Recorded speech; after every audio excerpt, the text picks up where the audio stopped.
Hello student, welcome back to my YouTube channel Shivam study knowledge. Dear student, इस video में class 12 शिक्षा शास्त्र का सभी महत्वपूर्ण प्रश्न उत्तर लेकर आए हैं जो आपके बोर्ड एग्जाम में 10 नंबर को पक्का कर देंगे। और बोर्ड एग्जाम में ये पूछे जाने वाली महत्वपूर्ण प्रश्न हैं।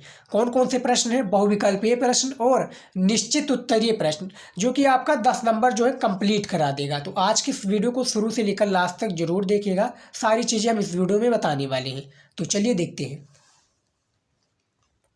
यहाँ पर देखिए पहला प्रश्न क्या है, क्योंकि आप लोगों को भी पता होगा जो शिक्षा शास्त्र की कॉपी की शुरुआत होती है बोर्ड एग्जाम में, आप जब पेपर देने जाएंगे तो वहाँ पर आपका बहुविकल्पीय प्रश्नों से शुरुआत होगा, फिर बहुविकल्पीय पूछा जाएगा, फिर निश्चित उत्तरीय प्रश्न पूछा जाएगा। याद रखिएगा। तो सबसे पहला जो प्रश्न है बहुविकल्पीय का, कि वैदिक काल में विद्यार्थी कहाँ शिक्षा प्राप्त करते थे। जो वैदिक काल था इसमें जो विद्यार्थी थे ये कहाँ पर शिक्षा प्राप्त करते थे, इसके बारे में आपको बताना है। का है आपका विहार, खा है गुरुकुल में, स्कूल में, मदरसा में। तो पहला नंबर प्रश्न का सही विकल्प क्या हो जाएगा स्टूडेंट? वैदिक काल में विद्यार्थी जो है शिक्षा कहाँ प्राप्त करते थे, बताइए यदि आपको पता है। काफ़ी इंपॉर्टेंट ये क्वेश्चन है, याद रखिएगा। और बोर्ड के द्वारा क्या है जारी किया गया ये इंपॉर्टेंट क्वेश्चन है। तो इनमें से आपका खा हो जाएगा, गुरुकुल हो जाएगा राइट आंसर। याद रखिएगा क्या है, गुरुकुल में विद्यार्थी, जब वैदिक काल में विद्यार्थी जो शिक्षा प्राप्त करने जाता था वो गुरुकुल में जाता था। दूसरा प्रश्न देखिए क्या है, बौद्ध काल में शिक्षा आरंभ होने की आयु थी कितने वर्ष की थी? 5 वर्ष, 7 वर्ष, 8 वर्ष या 12 वर्ष। ये सभी प्रश्नों को आप स्टूडेंट टेस्ट के रूप में भी ले सकते हैं। यदि आपको प्रश्न का आंसर पता है तो बिना क्या है बिना किसी झूठ के ईमानदारी से आप प्रश्न का आंसर आप हमें कमेंट में ज़रूर बताइएगा। इससे क्या हमें पता चलेगा कि आपने किस तरह से तैयारी की है शिक्षा शास्त्र की। तो बौद्ध काल में जो शिक्षा आरंभ होने की आयु थी वो 8 वर्ष की थी।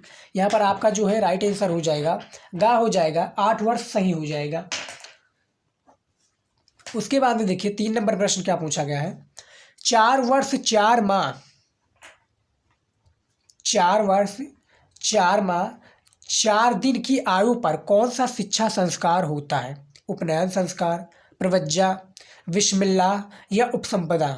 तो यदि आपने चैप्टर 3 को पढ़ा होगा मध्यकालीन भारतीय शिक्षा शास्त्र में, तो आपको पता होगा इनमें से आपका विस्मिल्लाह हो जाएगा। 4 वर्ष 4 माह 4 दिन की आयु पर कौन सा शिक्षा संस्कार होता है? वो विस्मिल्लाह शिक्षा संस्कार होता है। अगला प्रश्न देखिए, चौथा प्रश्न क्या पूछा गया है, बनारस हिंदू विश्वविद्यालय की स्थापना हुई थी, कब हुई थी? 1916 में, 1917 ईस्वी में, 1919 ईस्वी में या 1933 ईस्वी में।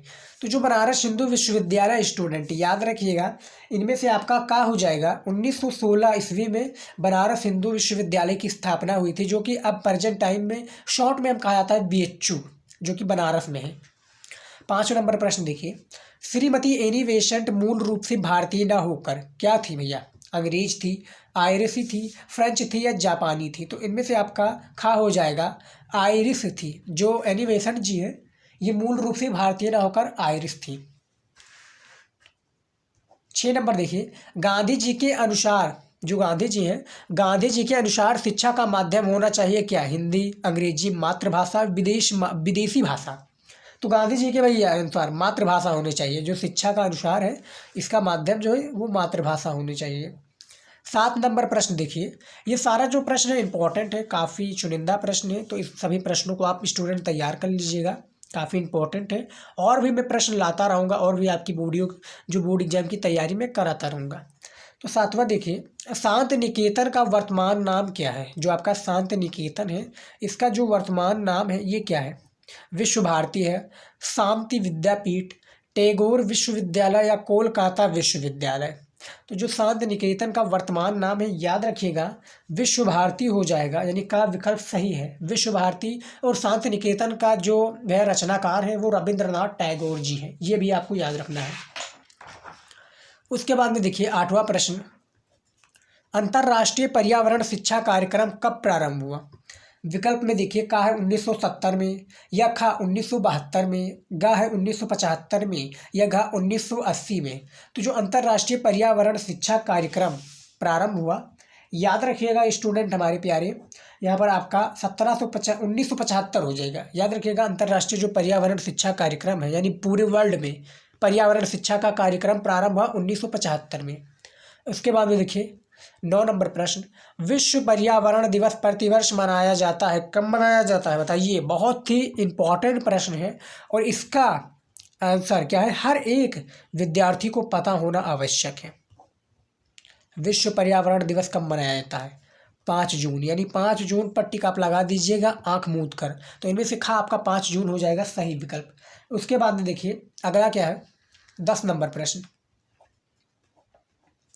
वैदिक काल की प्रमुख विदुषी महिला थी, कौन थी, चिदम्बरा थी, हंसाबेन, पार्वती या गार्गी। तो जो वैदिक काल की प्रमुख विदुषी जो महिला थी, विदुषी, यहाँ पर आपका गार्गी हो जाएंगी। तो यानी गा सही विकल्प है।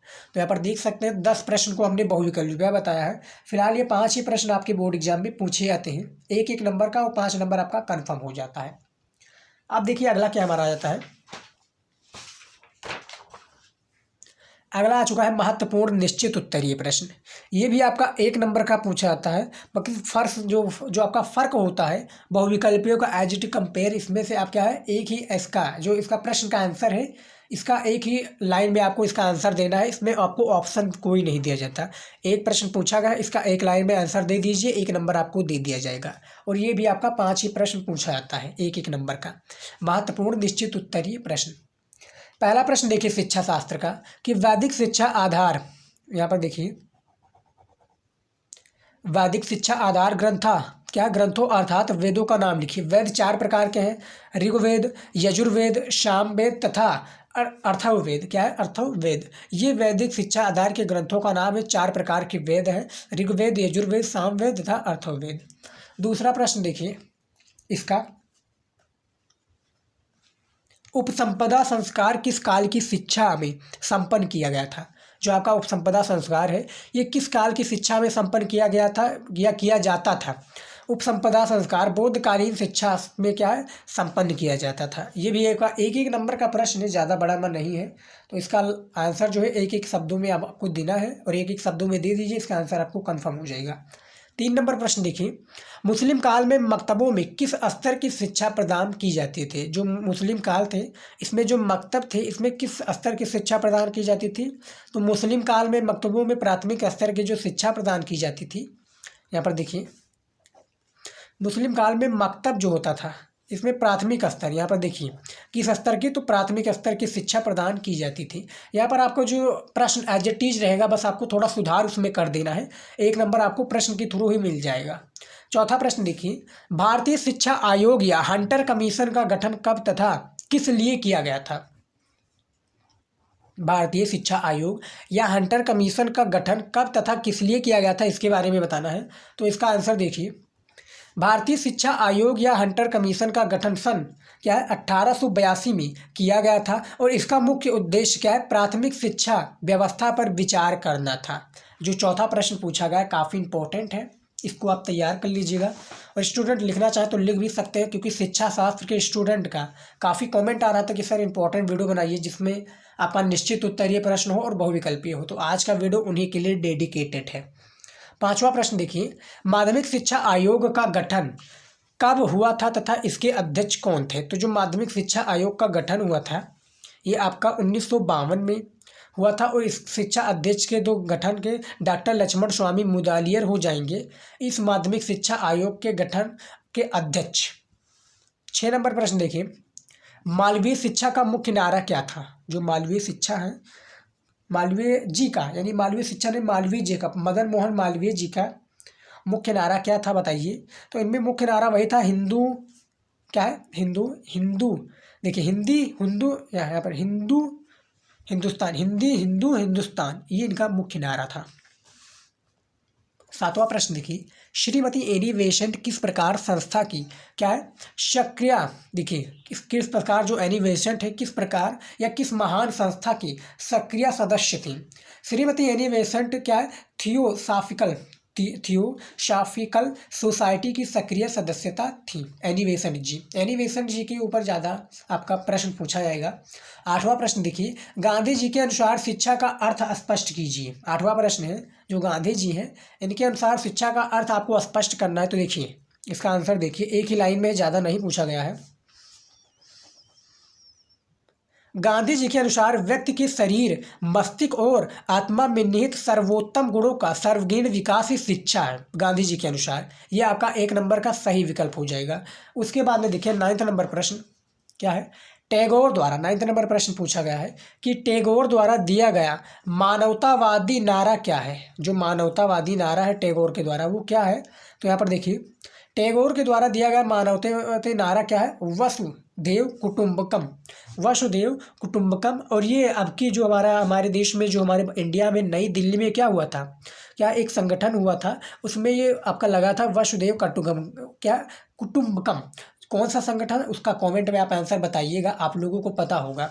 10 नंबर प्रश्न देखिए, पर्यावरण शिक्षा को सफल बनाने के लिए मुख्य रूप से क्या उपाय किया जाना चाहिए।